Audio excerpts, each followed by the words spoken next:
All India institute medical sciences Vijaypur में शुरू हो गया है, बस आपके इलाज के लिए।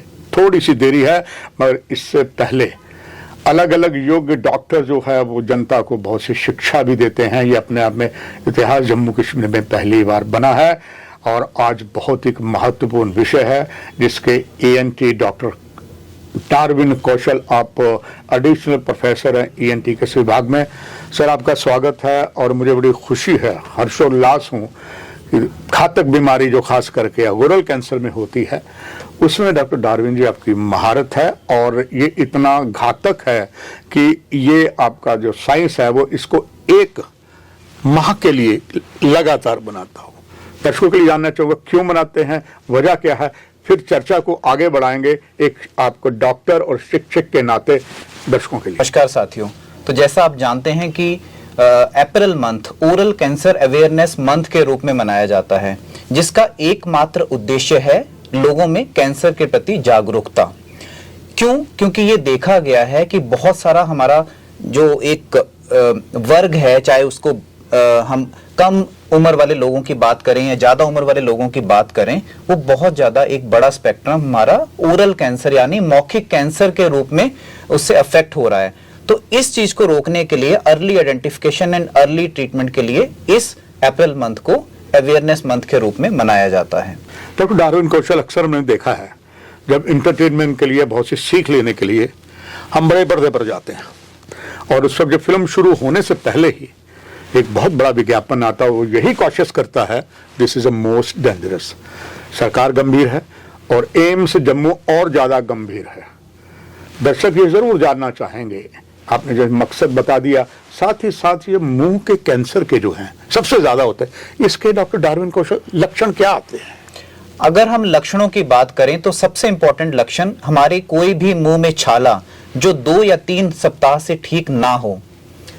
नंबर 2, अगर हम देखें हमारे अनएक्सप्लेन्ड लूजनिंग ऑफ टीथ, मतलब कोई भी दांत ढीला हो जाना और उसके साथ कोई जख्म रहना।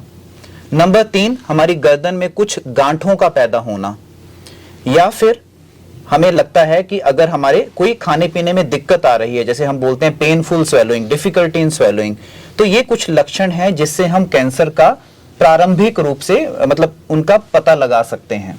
डॉक्टर डार्विन कौशल की बात है कि जो मौखिक कैंसर होता है इसके कारण इसके पीछे क्या हो सकता है और क्या ये सिर्फ मेल को ही होता है या फीमेल को भी होता है? ये बड़ा अच्छा सवाल है। जैसे कि अभी पूछा गया, तो अगर हम कारणों की बात करें तो मोर देन 90%, 90% से ज्यादा लोग किसी न किसी नशे से ग्रसित हैं। अगर नशे की बात करें, वो स्मोकिंग हो सकती है, वो किसी भी फॉर्म का तंबाकू या फिर अल्कोहल, दारू, और यही नहीं, ये भी देखा गया है कि इसमें कई बार जेनेटिक कॉज भी हो सकता है, या फिर अगर हम बात करें सॉर्ट ऑफ कोई शार्प टूथ, जैसे दांत का ढीलापन या नुकीलापन जो कि हमारी जीभ या बक्कल मिकोजा में चुभे, तो ये भी कुछ बड़े इंपॉर्टेंट कारण हैं। कुछ अलग कारण है, जैसे मैंने बताया जेनेटिक या फिर ह्यूमन पेपिलोमा वायरस, तो ये कुछ एक कारण है। बट मूलतः तौर पे आप समझिए कि नशा बहुत ही इंपॉर्टेंट है। मैं हमेशा अपने मरीजों को भी बताता हूं कि अभिनेता तो अभिनय करके चले जाते हैं जब वो किसी भी तंबाकू के बारे में एडवर्टाइजमेंट करते हैं, बिल्कुल, बट इसकी जो सजा है वो हमारे मरीजों को भुगतनी पड़ती है। डॉक्टर साहब, एक बात बड़ी और चीजें ये बताया आपने, ये बात नहीं, एम्स आने से पहले जम्मू में गवर्नमेंट मेडिकल कॉलेज और डायरेक्टर हेल्थ सर्विस से अलग अलग ब्लॉक सेंटर सभी करते हैं, मगर अजूबा जो है वो एम्स में है और वो अजूबा विजयपुर में आया हुआ है। आप जो जांच करेंगे डेफिनेटली अलग सी जांच होगी।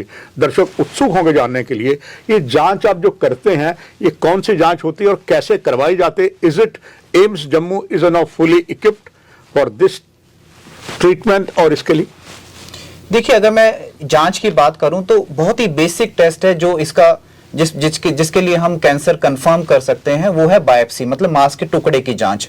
और मैं अपने दर्शकों को बताना चाहूंगा कि वो इस भ्रांति में ना रहें कि उस बायोप्सी या मांस के टुकड़े की जांच से कैंसर बढ़ेगा। उससे बढ़ेगा नहीं, बल्कि हमारी डायग्नोसिस की कंफर्मेशन होगी, जिसके बिना आपका इलाज संभव नहीं है। और एक बार अगर हमें लगता है कि बायोप्सी प्रूवन कैंसर है, उसके बाद हम अपनी रेडियोलॉजिकल इन्वेस्टिगेशन, जो CT स्कैन, MRI या और कोई जांच भी हो सकती है, बट मूल्यतः तौर पे बायोप्सी इज द कंफर्मेशन जो हमारे कैंसर में हम करते हैं। आप इस विभाग के योग्य प्रोफेसर हैं, इससे पहले भी अलग अलग बहुत से स्वास्थ्य इंक्लूडिंग एम्स में आपने अपनी सेवाएं दी हैं। यहाँ पर जो आप सेवाएं देंगे, दर्शकों जानना जरूर चाह रहे होंगे इस मौके पर कि क्या नया जो है एम्स में आपके इस विभाग में है जो यूनिक है। देखिए, अगर हम इसकी ट्रीटमेंट की बात करें, ऐसा कुछ नया तो नहीं, बट ये है कि इसका इलाज अर्ली स्टेजेस में होना चाहिए। जैसे हम बात करें तो कैंसर के केस में हमारे पास 3 लाइफ लाइन है: ऑपरेशन, रेडिएशन थेरेपी और कीमोथेरेपी और इम्यूनोथेरेपी। तो मूल्यतः तौर पे हम अगर ओरल कैंसर या जैसे जीभ, बक्कल म्यूकोजा, इन कैंसर की बात करें तो मान के चलिए कि ऑपरेशन सबसे पहले होगा और उसके बाद हमारे इलाज कंप्लीट करने के लिए हमें रेडियोथेरेपी या कीमोथेरेपी देनी पड़ेगी। कई बार कीमोथेरेपी हम एडवांस स्टेजेस में ऑपरेशन से पहले भी देते हैं, 2-3 साइकिल, जिसको कि न्यू एडजुवेंट कीमोथेरेपी बोला जाता है। बट कुल मिला के ऑपरेशन, रेडियोथेरेपी और कीमोथेरेपी का इलाज, जो कि एम्स जम्मू में भी बड़ी जल्दी शुरू होगा, ये 3 इलाज की हमारे लिए पास लाइफ लाइन्स हैं। इलाज जो संभव है एम्स में सारा? बिल्कुल, मैं अपने दर्शकों को बताना चाहूंगा कि कैंसर का बिल्कुल इलाज संभव है।